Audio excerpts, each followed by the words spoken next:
Selamat siang semuanya, selamat datang di program FEB Berkarya atau Bincang-Bincang Karir. Perkenalkan saya Wisnu Nugroho yang akan memandu episode pada kali hari ini. Teman-teman pada sudah tidak asing dengan World Bank, sebuah lembaga donor internasional yang memiliki peran sangat penting dalam perekonomian dan kemudian juga sebagai lembaga donor yang berperan dalam pembangunan di Indonesia, development Indonesia. Hari ini kita kedatangan tamu spesial Mas Daniel Halim.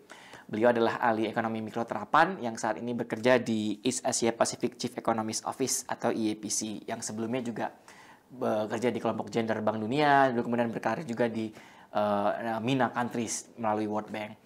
Beliau memperoleh gelar PhD di bidang ekonomi dari University of Illinois di Urbana-Champaign, yang kebetulan satu alma mater gitu ya.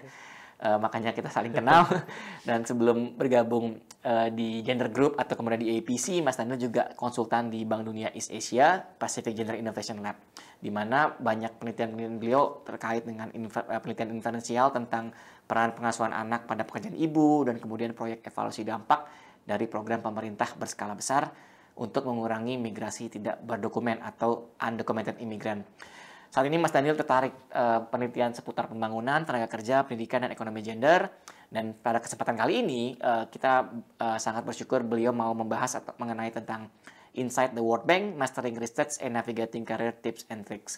Langsung saja kita sapa Mas Daniel. Apa kabar Mas? Baik, makasih Mas Wisnu udah diundang ke UGM. Ini pertama kali saya ke UGM dan sangat-sangat impress dari awal sampai seharian. Sangat senang. Sangat top ya? Iya, sangat top. Sudah apa ya? Sudah seperti negara maju gitu Seperti ya. negara maju. Lebih baik dari negara maju. Lebih baik dari negara maju karena kampus kita dulu Barna SMP nggak kayak gini. Nggak kayak gini. Betul. Oke, ya terima kasih sudah hadir Mas Daniel, mau sharing-sharing tentang nanti pengalaman kerja Mas Daniel. Jadi mungkin kita langsung masuk ke pertanyaan aja kali ya.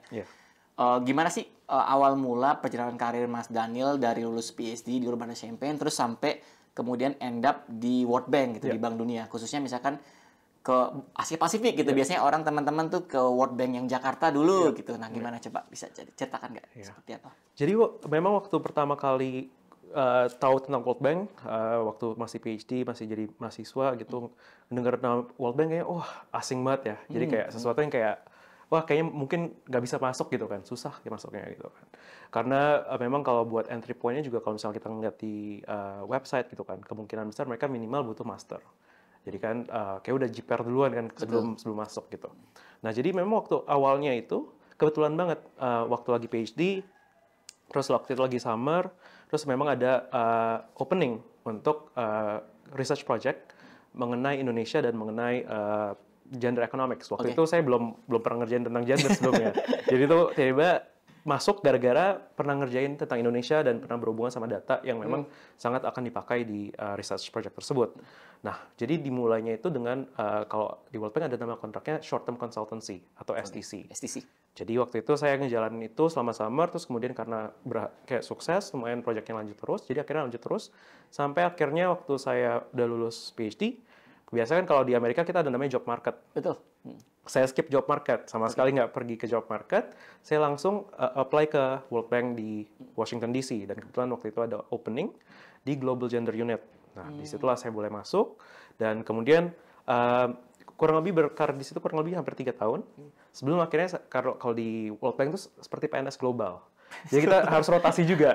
Harus rotasi berapa tahun sekali, 3-4 tahun sekali kita harus rotasi. Dan waktu itu karena saya udah 3 tahun di unit saya, jadi saya mulai cari opportunity buat keliling ke unit lain gitu kan. Akhirnya saya tahun lalu pindah ke Middle East and North Africa. Itu di situ saya bekerja di tim Poverty.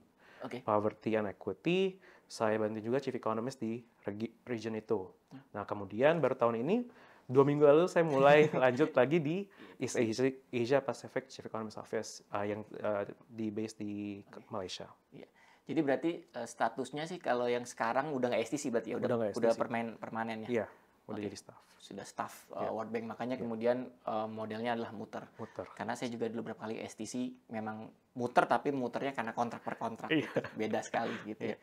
Nah, kalau pengalaman kerjanya Mas Daniel sendiri, karena tadi udah banyak ya, dari di Gender Group, kemudian di MENA, kemudian African Region, sama yang sekarang terakhir di EPCE, itu dinamikanya seperti apa sih? Ada perbedaan nggak sih? Ada yang menyenangkan, ada yang nggak menyenangkan nggak sih? Boleh share nggak sih? Beda banget sih, Mas. Jadi kalau misalnya, itu beda banget tergantung masing-masing unit. Karena World Bank itu yang mungkin orang nggak banyak tahu adalah World Bank itu besar banget secara organisasi. Jadinya unitnya beda-beda juga, jenis pekerjaan juga pun beda, sektornya pun banyak yang berbeda juga, dan tergantung sama fungsi kita sebagai staff di World Bank sebagai apa gitu kan. Dan karena kita dari background ekonomi, kemungkinan besar kita akan larinya jadi tenaga ahli atau maksudnya technical specialist gitu kan. Kalau dari technical specialist itu, kita biasa ada 2 jalur. Antara kita bisa jalur operational, yang dimana kalau operational tuh biasanya lebih client facing sebutannya. Jadi kita lebih berhadapan dengan pemerintah, stakeholders, dan kita kurang lebih memberikan pinjaman dari World Bank pada negara untuk peminjaman untuk proyek-proyek tertentu, proyek pembangunan, misalnya bangun sekolah, bangun jembatan, bangun lain sebagainya gitu, atau mungkin untuk perbaikan mutu kualitas pendidikan misalnya. Nah, ya, itu operational. Kalau misalnya ada juga track-nya ya, yang lebih analytical, atau lebih research oriented gitu kan. Itu ada beberapa unit di dalam World Bank yang memang fungsinya lebih analytical dan research oriented. Dan itu berbeda banget kayak dari cara bekerjanya, terus kemudian budayanya juga, dan etos kerjanya juga berbeda. Dan yang tadi saya bilang juga, tergantung seberapa banyak akhirnya dari fungsi itu berhadapan langsung dengan klien. Karena beberapa unit seperti waktu itu di Global Gender Group, itu karena kita global unit, jadi klien kita tuh bukan negara, bukan stakeholders dari pemerintahan, tapi klien kita lebih internal. Jadi kita lebih bekerja dengan tim-tim yang lain yang lagi bisa mengembangkan project World Bank, dan kita kayak memberikan advice. Karena saya datangnya dari gender group, jadinya advice saya akan datangnya dari perspektif gender. Jadi misalnya, kalau misalnya ada project pembangunan jembatan di sebuah negara gitu misalnya, nanti komentar saya akan lebih fokus ke bagaimana project jembatan ini akan memitigasi resiko misalnya gender-based violence gitu, atau dan lain sebagainya. Dan objektifnya juga berbeda-beda gitu kan. Kalau misalnya di gender, biasanya itu kita punya beberapa objektif dari pekerjaan kita. Kalau waktu itu saya ada objektif research, ada objektif yang advisory juga, dan kemudian juga pengembangan tools, misalnya kayak bikin dashboard lah, bikin website, dan lain sebagainya. Jadi kalau yang dulu di gender tuh lebih kayak gender mainstreaming di internal World Bank, biar terus kemudian project-projectnya lebih kayak pengaruh utama gendernya jalan gitu ya. Kalau yang di APC ini berarti apa, lebih research sekarang? Kalau yang di APC ini sangat-sangat research, karena memang ini kan research hub. Jadinya kita pembagian tugasnya itu kurang lebih pertama independent research. Jadi kalau independent research itu publikasi ilmiah, nulis paper, dan yang kita tujukan untuk publikasi ilmiah. Ada juga namanya directed research. Directed research ini kerjanya seperti kayak misalnya kita nulis report yang regional, yang misalnya tentang yang saya akan kerjakan sekarang tentang child care dan elder care di region East Asian Pacific. Nah, satu lagi itu tentang outreach, dan yang makanya kenapa akhirnya kesini gitu kan ke UGM, karena kita mau ngelakuin outreach dan mau bangun kolaborasi dengan institusi lokal. Oke, that's good. Jadi buat para pendengar atau penonton, mahasiswa, adik-adik, bisa kayak nanti kalau ekonom tuh jadi apa gitu ya. Salah satunya itu bisa jadi World Bank, apalagi suka research gitu ya. Jadi sekarang itu mungkin lebih banyak ya pilihan researchnya dibanding zaman dulu. Zaman saya lulus gitu bingung kalau mau jadi apa gitu, jadi dosen. Jadi karena emang nggak banyak tempat, tapi memang terus kalau memang yang punya research skill yang bagus ya, itu memang terus harus dipupuk terus gitu ya. Dan memang kalau syaratnya memang harus S2 rata-rata ya Mas ya. Jarang yang bisa langsung S1 masuk. Jadi memang harus pemikirannya harus siap-siap untuk sekolah dulu, kemudian baru bisa masuk ke World Bank, starting point-nya jadi researcher di World Bank segala macam. Nah, kalau keterampilan khusus Mas, selain tadi kan kalau kita tahu nih harus S2 bisa kalau di World Bank, kalau di bank bisa S1. Saya pernah S1 langsung masuk World Bank. Tapi masuknya jadi staff technical gitu. Dan itu nggak ada karir path-nya karena stuck di situ. Tapi kalau yang harus dimiliki nih, kalau misalkan udah S2 terus mau jadi researcher misalkan di World Bank atau mau jadi tadi yang operasional, itu biasanya butuh apa sih? Apakah butuh kemampuan stata, kemampuan Python, atau apa aja sih? Biasanya seperti apa? Bisa belajar ongoing gitu. Jadi untuk kualifikasi sendiri, memang biasanya yang tadi Mas Wisnu bilang, kadang biasanya entry point-nya harusnya dengan master gitu kan. Betul. Tapi kalau misalnya, karena kita kompetisinya global, karena kita memang global PNS gitu ya. Exactly. Jadi kadang-kadang kompetisi kita sangat-sangat kompetitif. Jadi bahkan untuk bisa stand out, kita harus punya PhD mungkin. Jadi untuk Kalau misalnya terutama untuk jalur yang research. Kalau yang research kemungkinan besar kita butuh PhD. Tapi kan yang tadi saya bilang juga ada operational. Kalau operational itu yang lebih penting adalah kayak project management, speaking ability gitu kan. Terus kemudian critical thinking dan maksudnya bagaimana client engagement juga. Dan itu ada beberapa keterampilan yang memang dibutuhkan. Dan itu tergantung sama posisi yang dikejar juga gitu kan. Karena kembali lagi World Bank sangat-sangat besar. Kebutuhan talent kita sebenarnya juga mencakup dari accounting pun ada gitu, IT pun ada dan lain sebagainya gitu kan. Jadi bukan hanya ekonom yang dibutuhkan di World Bank dan itu yang kadang-kadang juga penting untuk disampaikan gitu kan. Dan tapi kalau untuk keterampilan yang general untuk di World Bank biasanya yang membuat orang jadi lebih kompetitif adalah writing.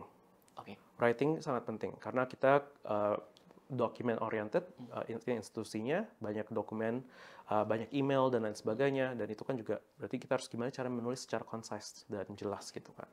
Kemudian speaking ability-nya juga penting, bagaimana cara mengartikulasikan pendapat, mengartikulasikan argumen dan lain sebagainya, karena memang kebanyakan besar dari pekerjaan kita juga meyakinkan counterpart, yaitu misalnya pemerintah, bagaimana apakah proyek tertentu itu bagus untuk pembangunan dan lain sebagainya. Selain itu, yang penting juga adalah kemampuan berbahasa. Dan kemampuan berbahasa ini bukan cuma bahasa Inggris, tapi juga bahasa-bahasa yang lain. Karena kalau di World Bank itu kan ada beberapa bahasa yang bahasa internasional yang diakui gitu. Dan dari 5 ya? 5 ya. Prancis, Rusia, Jerman, Arab juga, Spanyol. Ya.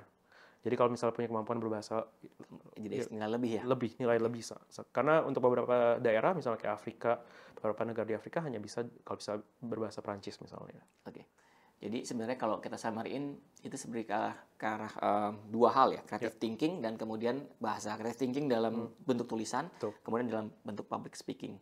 Jadi memang terus nggak cuman skill technical stata atau Python, itu malah sebenarnya bisa ongoing ya, belajar atau gimana?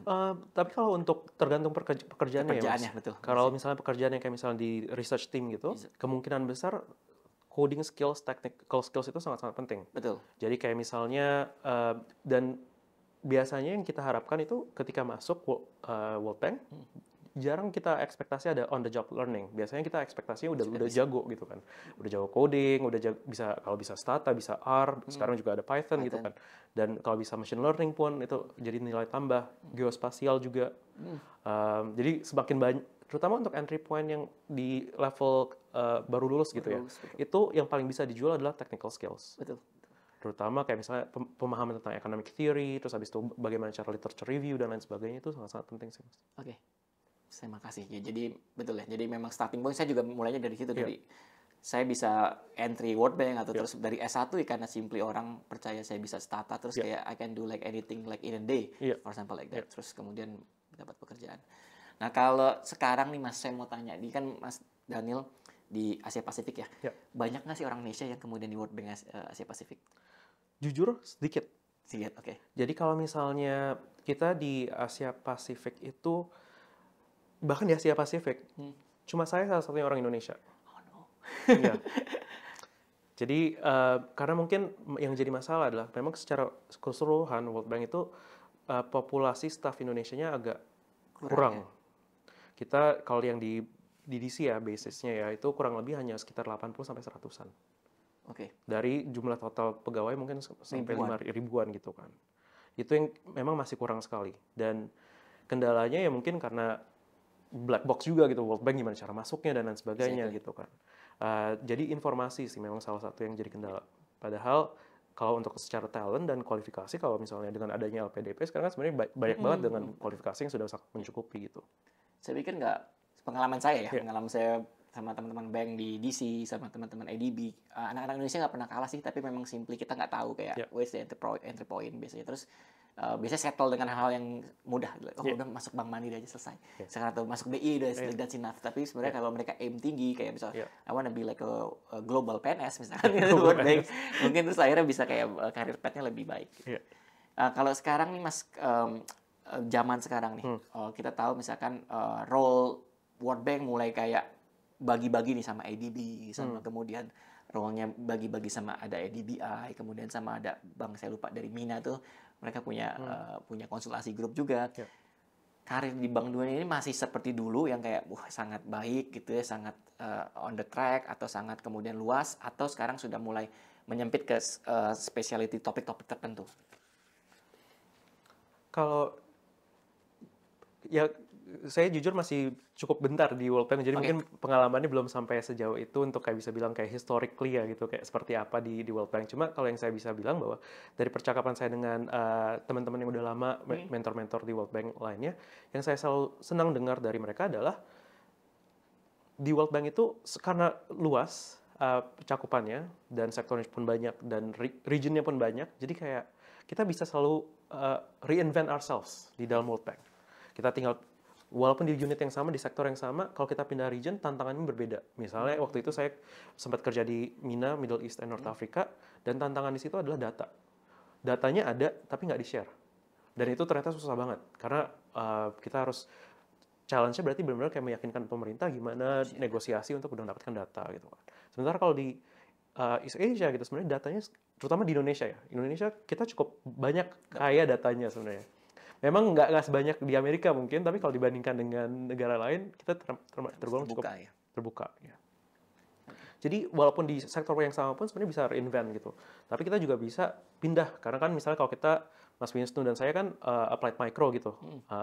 Ekonomi terapan, dan kita bisa aplikasikan skills kita sebenarnya ke banyak sektor gitu kan. Bisa ada poverty, ada juga misalnya kita bisa ke social protection atau jobs gitu kan, atau education, dan itu kan topik-topiknya jadi berbeda juga gitu, jadi menarik juga. Yeah. Oke, that's good to know. Sekarang kita bicara sedikit riset, Mas. Yeah. Saya mau tahu tentang riset Mas Daniel yang tentang care work. Bisa ceritain nggak gimana sih kayak temuannya itu apa sih? Kayaknya pasangan kerja itu berdampak positif ya kalau nggak salah ya. Terus kemudian kalau misalkan dari Mas Daniel kan itu sebagai researcher, dan kadang-kadang researcher berhenti di ranah itu empirical. Kalau sebagai researcher World Bank, ada nggak kemudian dorongan kemudian ke arah policy atau ke arah apa, dan apa yang dilakukan biasanya kalau seperti itu? Ya, itu membedakan sih buat saya. Kayak riset di dalam World Bank sama riset di akademia. Betul. Karena waktu saya deciding mau riset di akademia atau di World Bank, saya tertariknya di World Bank karena di World Bank itu risetnya hampir keseluruhan itu policy driven. Jadi memang ada kaitannya dengan policy. Dan itu sangat menarik karena kita kayak platformnya lumayan sangat menarik ya, karena kita bisa ngelakuin research yang rigorous tapi juga berhubungan langsung dengan policy, dan karena kedekatan kita dengan misal counterparts dan lain sebagainya, dan kita punya platform untuk langsung berbicara langsung dengan pemangku kebijakan kan, bahwa sebenarnya kalau mau bikin project itu harusnya seperti ini, dan itu yang sangat-sangat menarik.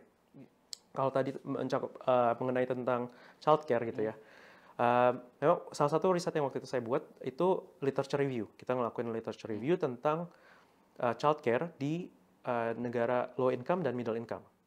Dan ternyata nggak banyak gitu kan. Dari semua paper yang ada hanya 22 paper yang waktu itu sudah ditulis by Dan, itu yang mengenai childcare dan partisipasi kerja perempuan di negara berkembang gitu kan. Dari 22 paper tersebut, ternyata 21 tuh punya dampak positif antara dari extensive marginnya atau intensive margin. Extensive itu artinya apakah perempuan jadi bekerja atau tidak. Kalau intensive margin itu artinya apakah mereka dari segi kualitas pekerjaannya jadi membaik atau tidak gitu kan. Jadi kebanyakan positif. Jadi tiga hal yang kita tarik dari review tersebut. Pertama adalah kita kayak myth checking gitu ya, karena kan biasanya ada mitos-mitos bahwa childcare itu hanya berguna untuk urban woman gitu, misalnya hanya perempuan yang di daerah urban karena nggak ada orang tua yang bantuin, terus kemudian pekerjaannya cenderung lebih formal gitu kan.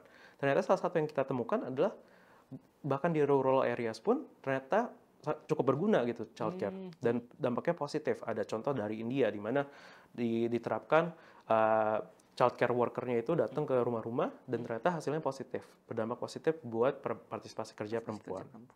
Nah, kemudian mitos yang kedua adalah childcare itu hanya berguna untuk middle income households gitu kan. Nah, ternyata yang kita temukan juga kurang lebih sama. Ada satu paper dari Kenya yang menunjukkan bahwa ternyata ketika childcare diberikan kepada perempuan yang dari low income, ternyata mereka pun childcare bermanfaat positif gitu kan. Dan itu salah satu pesan yang kayak maksudnya mungkin akan cukup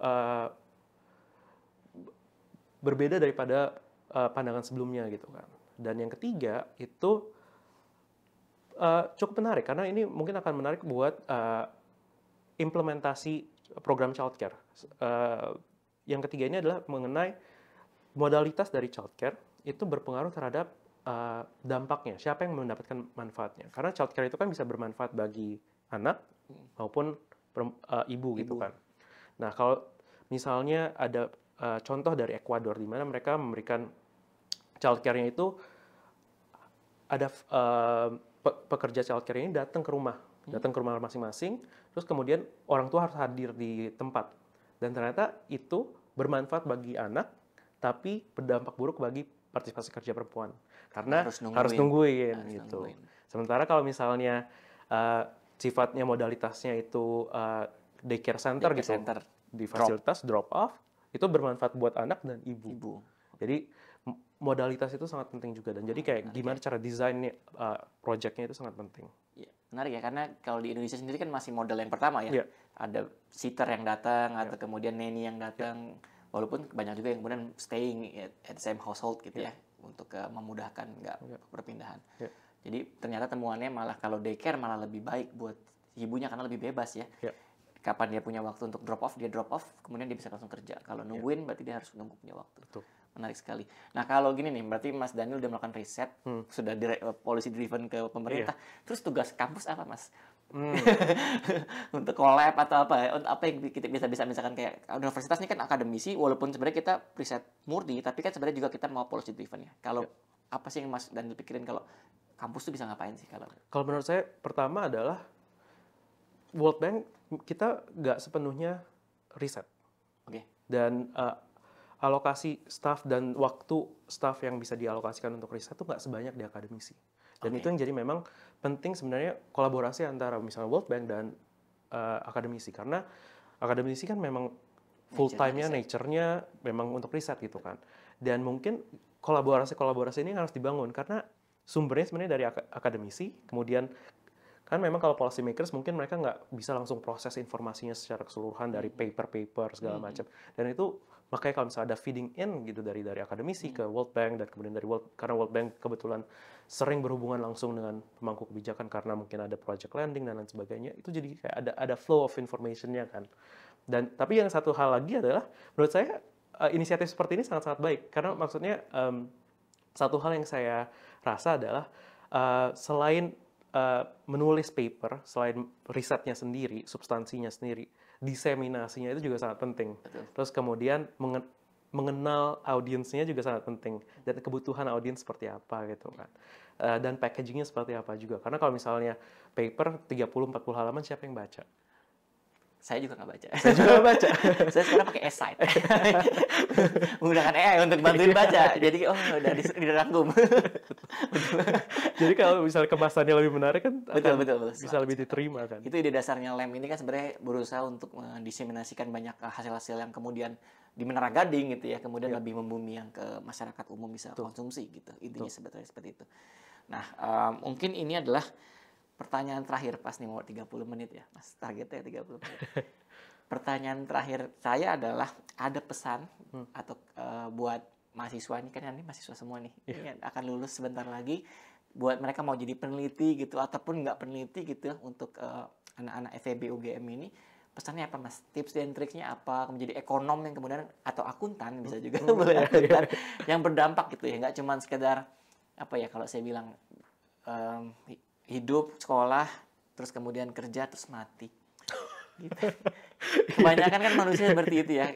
Gimana kemudian kita bisa ninggalin legacy, kita punya fulfillment dampak, kemudian orang ketika ngomong nama kita gitu ya, wah saya ingat dia pernah nulis tentang ini, saya ingat dia pernah bantu tentang ini. Mas Daniel gimana kalau dari pengalaman Mas Daniel? Mungkin pesannya saya juga harus terapkan sendiri juga ya. Untuk diri sendiri juga ya? Untuk diri sendiri juga, tapi kurang lebih yang saya rasa penting adalah rasa curiosity dan hunger juga gitu kan. Karena kalau misalnya kita mau riset gitu, waduh tantangannya kan berat kan. Jadi kalau misalnya dulu saya dengar dari PhD advisor saya, oh beda antara nulis riset sampai publikasi tuh ternyata setengah-setengah gitu maksudnya. Perjalanan penulis riset aja tuh sebenarnya baru hanya setengah jalan gitu kan. Setelah itu proses sampai publikasi masih jauh lagi gitu. Dan itu ya butuh disiplin dan butuh rasa keingintahuan yang terus dikembangkan gitu kan. Sama kedua adalah yang juga sangat menarik adalah yang saya pelajari selama PhD adalah gimana cara bertanya. Jadi bukan kadang-kadang kan kita kalau misalnya di awal-awal waktu saya masih S1 yang saya pengen lakukan adalah menjawab pertanyaan gitu kan. Ya. Tapi ternyata kalau untuk kayak maksudnya kita semakin belajar semakin banyak, yang penting adalah gimana cara bertanya. Karena memformulasikan pertanyaan dan itu akan penting karena itu akan mempengaruhi jawabannya juga gitu kan. Dan kadang-kadang bahkan kalau kata advisor saya, kalau nggak bisa jawab satu pertanyaan, ganti pertanyaannya. Gitu kan. Karena ya tergantung data yang kita punya, berdasarkan teori yang kita bisa berdasarkan gitu kan, itu akan jawaban yang kita bisa tarik juga beda gitu. Sama yang terakhir, dari buku yang saya baca ada tentang kayak maksudnya gimana caranya bisa lebih efektif sebagai researcher gitu ya. Pesannya adalah kita harus juga membuka diri terhadap ilmu-ilmu disiplin yang lain. Dan dari situ kita jadi belajar dan mendapatkan inspirasi juga, misalnya kayak di trade gitu kan. Mereka ada namanya gravity theory gitu kan. Itu kan inspirasinya dari fisika gitu kan. Betul. Dan itu yang akan menarik kita jadi kayak menarik apa ya? Kayak ilmu-ilmu dari seberang gitu disiplin lain dan kita tarik intisarinya, kita hubungkan dengan ekonomi, gimana sih interpretasinya. Jadi kayak misalnya kayak behavioral economics gitu. Sekarang lagi berkembang banget itu. Itu kan percampuran antara psikologi, ekonomi dan lain sebagainya gitu. Dan itu yang frontier dari pengetahuan kemungkinan besar ketika ada percampuran dan pernikahan antara dua disiplin. I see. Kayak RCT juga kan dari kedokteran kan. Kita pinjam malah menang Nobel. Nobel ekonomi bukan Nobel kedokteran atau apapun. Oke, mungkin saya simpulkan sedikit ya. Jadi memang terus berkarir di World Bank itu bukan kayak niscaya buat anak Indonesia. Saya pikir seperti itu, dalam artian kita punya skill atau kita punya human capital yang baik, ada LPDP yang bisa nyekolahin kita sampai setinggi-tingginya. Gitu, dan kemudian jangan pernah puas, saya pikir ya tadi hunger itu penting gitu ya. Anak muda itu nggak boleh nyaman gitu, nggak boleh di zona nyaman, harus tidak nyaman terus sampai kemudian nanti kalau dia udah siap retired baru zona nyaman gitu ya. Dan kemudian ada dua kata kunci yang saya tulis, misalkan kalau sebagaimana jadi researcher yang baik, Mas Daniel menyebutkan asking the right questions. Jadi bagaimana kemudian itu adalah creative thinking, logic thinking, yang dimana kita bertanya hal-hal yang kemudian pas, bukan sekedar misalkan kayak biasanya kalau di kelas saya, jangan pernah tanya yang ada di buku. Kan di buku bisa dibaca gitu ya, tapi setelah baca buku, you asking the right question yang kemudian nggak tercover di buku, misalkan kayak gitu. That's one point. Yang kedua poinnya adalah interdisciplinary ya, berarti kayak multiple disiplin, dan memang kita nggak boleh mengotakkan diri, sekarang ekonom aja, accounting aja, dan memang trennya memang ekonomi sekarang kan gitu ya. Teman-teman saya banyak orang sosiologi, kemudian geografi, kemudian saya sering main sama teknik elektro karena karena kita riset tentang listrik gitu ya, kemudian dampaknya terhadap kemiskinan. Jadi memang terus harus kolaborasinya memang jalan gitu. Mungkin itu dari kesimpulan yang kemudian saya dapat gitu, dan memang mungkin bisa memotivasi rekan-rekan yang menonton gitu ya, mahasiswa yang menonton. Bisa tanya-tanya nanti kalau sama Mas Daniel, bisa tanya saya dulu sih, nanti saya kasih emailnya Mas Daniel gitu, email World Bank-nya, karena nanti kalau langsung emailnya Mas Daniel dia kebanyakan banyak mahasiswa yang nanya gitu. Saya filter dulu Mas, jadi saya filter dulu. Jadi terima kasih sekali lagi para penonton, adik-adik atau kakak atau bapak ibu yang kemudian melihat acara ini. Demikian saran dari Mas Daniel. Terima kasih sekali lagi Mas Daniel sudah hadir di sini. Mudah-mudahan nanti perjalanan balik ke Malaysianya lancar, tidak ada kendala. Sampai jumpa di episode selanjutnya dari FEB Berkarya. Saya lupa. Terima kasih sekali lagi. Makasih Mas. Makasih Mas. Iya. Terima kasih diundang.